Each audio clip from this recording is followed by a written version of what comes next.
नमस्कार आप सभी को। आज मैं आपको बताने जा रहा हूँ नवोदय विद्यालय समिति में जो वैकेंसी आई हैं वर्तमान में उनके बारे में। ये रिक्रूटमेंट है, आपका रिक्रूटमेंट ड्राइव है। ये आपकी जो रिक्रूटमेंट ड्राइव है ये सेशन प्रेजेंट सेशन की है। रिक्रूटमेंट ड्राइव 2021-22 ये प्रेजेंट सेशन का आपका रिक्रूटमेंट ड्राइव है। तो देखिए यहाँ पर किस किस की वैकेंसी आई है वो आप एक बार देख लीजिए। रिक्रूटमेंट्स ऑफ असिस्टेंट कमिश्नर के लिए है। फिर है आपका assistant commissioner admin female staff nurse. इसमें नर्स में यहाँ लिखा हुआ है फीमेल स्टाफ, तो याद रखना इसमें आपकी जो फीमेल स्टाफ है वही एलिजिबल होंगी स्टाफ नर्स के लिए। इसके बाद नेक्स्ट है आपका assistant section officer, audit assistant, junior translator में हिंदी और इंग्लिश दोनों लैंग्वेज मांगी गई हैं। जूनियर इंजीनियर सिविल, स्टेनोग्राफर्स, अगर आपने शॉर्ट हैंड सीखा हुआ है तो अब आप स्टेनोग्राफर्स के लिए एलिजिबल हैं। कंप्यूटर ऑपरेटर कंप्यूटर फील्ड के लिए। Catering assistant, junior secretariat assistant JNB cadre, electrician cum plumber और lab attendant, maths helper and multitasking staff. अब यहाँ पर मैं ये नोटिफिकेशन इसीलिए लेकर आया हूँ, कई बार बड़ी बड़ी जॉब के बारे में तो पता होता है आपको कि ज़्यादा वैकेंसी आई हुई है कि आपको जानकारी होगी, तो यहाँ पे कम वैकेंसी है लेकिन आप सब इसके लिए अगर एलिजिबल है तो अप्लाई कर सकते हैं। अब यहाँ पे देखिए कुछ पोस्ट ऐसी है जो मैं आपको बताने जा रहा हूँ जिनके लिए बहुत कम क्वालिफिकेशन की ज़रूरत पड़ती है। तो सबसे पहले देखिए इसमें है आपकी इलेक्ट्रीशियन, ये है जो आपका इलेक्ट्रीशियन कम प्लम्बर, इसके लिए क्वालिफिकेशन बहुत कम मांगी गई है। मैथ्स हेल्पर, वो रेजिडेंशियल स्कूल होते हैं नवोदय विद्यालय, तो वहाँ पर मैथ्स हेल्पर की भी ज़रूरत है। मल्टीटास्किंग स्टाफ, इनमें कम आपकी जो एजुकेशन क्वालिफिकेशन है वो मांगी गई है और वैकेंसी भी इनमें ज़्यादा है। तो चलिए ये नोटिफिकेशन है ऑफिशियली मैंने डाउनलोड किया है, तो आप इसको देख सकते हैं किसके लिए क्या क्या चीज़ें चाहिए। अब ये जो वैकेंसी है इसमें हेड क्वार्टर लिखा हुआ है, ये सिर्फ हेड क्वार्टर के लिए है जब आपकी पोस्टिंग होगी। ये जेएनवी यानी स्टाफ जो स्कूल है उन स्कूलों की में पोस्टिंग होगी जेएनवी में। तो ये दो तरीके ऐसे हैं, एक आपका हेड क्वार्टर में है और दूसरा है आपका नवोदय विद्यालय, जवाहर नवोदय विद्यालय में है। तो ये वैकेंसी दी हुई है असिस्टेंट कमिश्नर की, यहाँ पर अनरिजर्व में 3 है। ये सारी वैकेंसी आप देख सकते हैं। असिस्टेंट कमिश्नर ये एडमिन में है आपकी, यहाँ पर 2 वैकेंसी हैं। फीमेल स्टाफ नर्स 35 वैकेंसी हैं। तो ये गर्ल्स के लिए बहुत ही अच्छा मौका है, अगर वो नर्सिंग से है तो बहुत ही अच्छा मौका उनके लिए। Assistant section officer group C है, assistant audit assistant group C, junior translator, junior engineer civil, stenographer C, इसमें 10 वैकेंसी हैं। Computer operator 2 vacancy, catering staff 37, joint secretariat में है आपकी, हेड क्वार्टर में 4 है और जॉइंट सेक्रेटरी ये आपकी हो जाएंगे जेएनवी में 254। यहाँ पर देखिए ये वैकेंसी बहुत ज़्यादा हो गई है नवोदय विद्यालय के लिए, हेड क्वार्टर में केवल 4 है लेकिन यहाँ पर आप देख रहे हैं 254 वैकेंसी दी है। अब मैं बात करने जा रहा हूँ इलेक्ट्रीशियन कम प्लम्बर, ये ग्रुप सी की वैकेंसी है। इसमें अनरिजर्व में 137 है वैकेंसी, तो अच्छी वैकेंसी है, इसमें बहुत ज़्यादा वैकेंसी है। अगर आपने आईटीआई वगैरह किया हुआ है तब आप इसके लिए एलिजिबल हैं।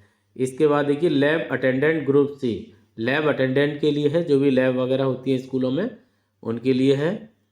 मैथ्स हेल्पर, जहाँ खाना वगैरह बनता है मैथ्स के लिए, मैथ्स हेल्पर की वैकेंसी भी बहुत ज़्यादा है 257। देखिए बेरोजगार अगर आप हैं तो आप इनके लिए भी ट्राई कर सकते हैं। मल्टीटास्किंग स्टाफ में है आपकी 14 वैकेंसी हैं। अब यहाँ पर देखिए फटाफट से ये पोस्ट एंड एलिजिबिलिटी क्राइटेरिया पूरा नोटिफिकेशन है, इसमें सब कुछ दिया हुआ है किसके लिए कितना कितना वेतन है। पहले मैं आपको बता दूं असिस्टेंट कमिश्नर लेवल 12 में है 78,800 रुपीज़ ये आपकी बेसिक पे है। एज लिमिट आपको 45 ईयर्स तक चाहिए। Educational qualification master degree in humanities, और इसके बाद में है पर्सन होल्डिंग एनालॉग्स पोस्ट और पोस्ट ऑफ प्रिंसिपल लेवल 12 में अगर पहले से है तब 5 ईयर का इसमें एक्सपीरियंस मांगा गया है। असिस्टेंट कमिश्नर एडमिन में देख लीजिए लेवल 11 में है 45 ईयर्स एज चाहिए इसमें, और लेवल 7 में कम से कम 8 ईयर का एक्सपीरियंस चाहिए और ग्रेजुएशन चाहिए इसमें। इसके बाद आगे बढ़ते हैं, female staff nurse.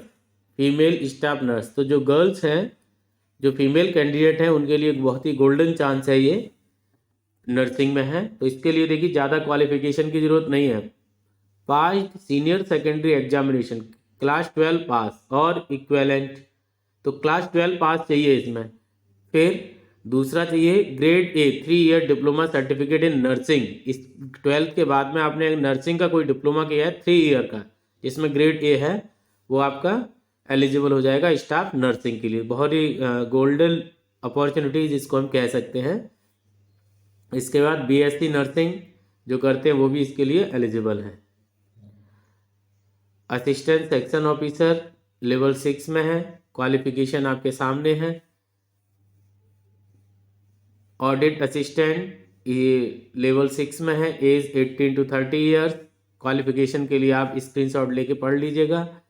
Joint translator officer इसमें लेवल 6 है। इसमें देखिए एक चीज़ मांगी गई है, एज तो 32 है, ये master degree of a recognised university in Hindi with English as compulsory, मतलब हिंदी और इंग्लिश ये दोनों ही चाहिए आपके, है ना, तभी तो ट्रांसलेटर की जॉब है ये, तभी तो आप ट्रांसलेट कर पाएंगे। जूनियर इंजीनियर सिविल, इसमें देखिए 7 है, पोस्ट कोड 7 है, और लेवल 5 एज 35 ईयर्स। ये सिविल इंजीनियर्स में जिनके पास 3 ईयर्स डिप्लोमा है वो भी एलिजिबल हैं। स्टेनोग्राफर्स, स्टेनोग्राफर अगर आपकी टाइपिंग अच्छी है, शॉर्ट हैंड आप जानते हैं, एज चाहिए 18 to 27 ईयर्स। तो जो फ्रेशर्स हैं, जल्दी जल्दी जिन्होंने डिग्री ली है, वो भी अप्लाई कर सकते हैं। लेवल 4 है, लेकिन देखिए ये सेंट्रल गवर्नमेंट की पोस्ट है, आप ये मान के चलिए वेतन अच्छा है इसमें, बेसिक ही आपकी 25,500 दिया हुआ है। सीनियर सेकेंडरी स्कूल सर्टिफिकेट चाहिए, 12th पास चाहिए। शॉर्ट हैंड स्पीड 80 वर्ड्स पर मिनट, टाइपिंग स्पीड 40 वर्ड्स पर मिनट इन इंग्लिश, ये स्पीड की ज़रूरत है। अब आप देख लीजिए, अगर आप टाइपिंग आपकी अच्छी है और आप शॉर्ट हैंड भी जानते हैं तो आप इसके लिए एलिजिबल है, और 12th पास कम से कम ये मांगा गया है। कंप्यूटर ऑपरेटर, कंप्यूटर ऑपरेटर के लिए डिग्री चाहिए कंप्यूटर में, कोई कंप्यूटर के फील्ड में। फिर है कैटरिंग असिस्टेंट में है आपके लेवल 4 में, इसमें 10th पास की ज़रूरत है। कैटरिंग असिस्टेंट में 3 ईयर डिप्लोमा इन कैटरिंग, लेकिन डिप्लोमा चाहिए इसमें 3 ईयर का। तो जो फ्रेशर्स हैं वो इसके लिए भी अप्लाई कर सकते हैं, बस एज का थोड़ा ध्यान रखिएगा। एज इसमें चाहिए अप टू 35 ईयर्स, 35 ईयर्स इसमें एज चाहिए। तो ये हो गया आपका ministry of tourism government of India and state, ये सर्टिफिकेट के बारे में बताया गया है। इसके बाद देखिए जूनियर सेक्रेटरीट असिस्टेंट, इसमें पे स्केल लेवल 2 है, एज 18 to 27, इसमें फ्रेशर्स की ज़रूरत पड़ती है। क्लास 12 पास होना चाहिए, टाइपिंग वगैरह भी इसमें मांगा गया है। मिनिमम स्पीड इसमें पजेसिंग मिनिमम स्पीड 30 वर्ड्स पर मिनट इन इंग्लिश टाइपिंग, और 25 मिनट हिंदी। अब इसमें देख लीजिए, इंग्लिश में 30 वर्ड्स पर मिनट स्पीड चाहिए और हिंदी में 25 वर्ड्स पर मिनट स्पीड की ज़रूरत है। कंप्यूटर के नॉलेज की भी आवश्यकता है। जूनियर सेक्रेटरीट असिस्टेंट ये लेवल 2 में है, 18 to 27 ईयर्स एज है। तो आपको पता है जब बच्चे 12th पास कर लेते हैं तो 18 तो एज हो ही जाती है। इसके साथ में सीनियर सेकेंडरी सर्टिफिकेट, मतलब क्लास 12 पास होंगे। टाइपिंग स्पीड देख लीजिए वही दी हुई है। इसके बाद है आपका इलेक्ट्रीशियन कम प्लम्बर, इलेक्ट्रीशियन कम प्लम्बर, तो ये लेवल 2 की है। बेसिक इसमें दे रखा है 19,900 rupees. Age between 18 and 40 years, 18 से 40 साल की उम्र होना ज़रूरी है। क्या क्या ज़रूरत है इसमें देखिए, 10th पास चाहिए, ITI सर्टिफिकेट चाहिए, इसमें 2 ईयर एक्सपीरियंस चाहिए इलेक्ट्रीशियन। तो ये 3 चीज़ें मांगी गई हैं, अगर आपके पास ये है तब आप एलिजिबल हैं। लैब अटेंडेंट, जो आपकी लैब होती हैं, फिजिक्स लैब है, केमिस्ट्री लैब है ना, बायोलॉजी लैब है, या अदर कोई भी लेबोरेटरीज है स्कूल में, उसके लिए लैब अटेंडेंट की आवश्यकता है। एज इसमें चाहिए 18 to 30, लेवल दे रखा है 1 लेवल में है, मतलब बेसिक 18,000 है। क्वालिफिकेशन 10th पास चाहिए इसमें क्वालिफिकेशन, और 12th विद साइंस स्ट्रीम ये ज़रूरत है। तो देखिए अगर 10th में है तो इसके बाद में किसकी और ज़रूरत पड़ेगी, class 10th pass with a certificate और diploma in laboratory technique. 10th pass के साथ में लेबोरेटरी टेक्निक की डिप्लोमा की सर्टिफिकेट की जरूरत पड़ेगी। 12th पास हैं साइंस स्ट्रीम से तब आप एलिजिबल हैं लैब अटेंडेंट के लिए। मैथ हेल्पर में मतलब जो कुकिंग वगैरह करते हैं उसमें हेल्पर के लिए लेवल 1 में है। Age 18 to 30 years. क्वालिफिकेशन चाहिए मैट्रिकुलेशन में, मैट्रिकुलेशन पास मतलब क्लास 10th इसमें पास होना बहुत ज़रूरी है। इसके बाद देखिए 10 ईयर इसमें एक्सपीरियंस मांगा गया है, ये याद रखिएगा। मल्टीटास्किंग स्टाफ, ये हेडक्वार्टर में वैकेंसी है। एज 18 to 30 ईयर्स, इसके लिए 10th पास होना जरूरी है। अब देखिए कुछ जगह एज रिलैक्सेशन दिया हुआ है, किन किन को एज रिलैक्सेशन है, ये मैक्सिमम एज में दिया है। जैसे 18 to 30 तो मतलब एज रिलैक्सेशन ही मैक्सिमम में दिया है। अपर एज में जैसे 30 दिया है तो 30 के बाद और जैसे SC और ST 35 ईयर्स है तो उन्हें 35 ईयर्स तक वो एलिजिबल है। जैसे किसी पोस्ट के लिए 80 to 30 चाहिए नॉर्मल, लेकिन अगर आप SC कैंडिडेट हैं तो एज ग्रुप 18 से 35 भी है तब भी आप एलिजिबल है, मतलब 5 ईयर्स का इसमें रिलैक्सेशन है अपर एज में। OBC के लिए 3 ईयर्स का है।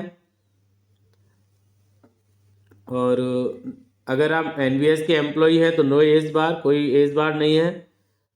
मैथ हेल्पर के लिए age relaxation.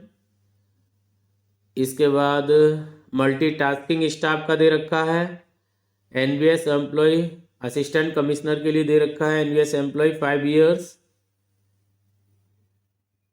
Candidates with 3 years continuous service in central government provided the post are in same or allied cadre, इसमें दे रखा है कि अगर आप सेंट्रल गवर्नमेंट में किसी पोस्ट पर तब इसमें, और अगर 3 साल हो गई कम से कम जॉब करती हो तो 5 ईयर्स का इसमें रिलैक्सेशन दिया गया है।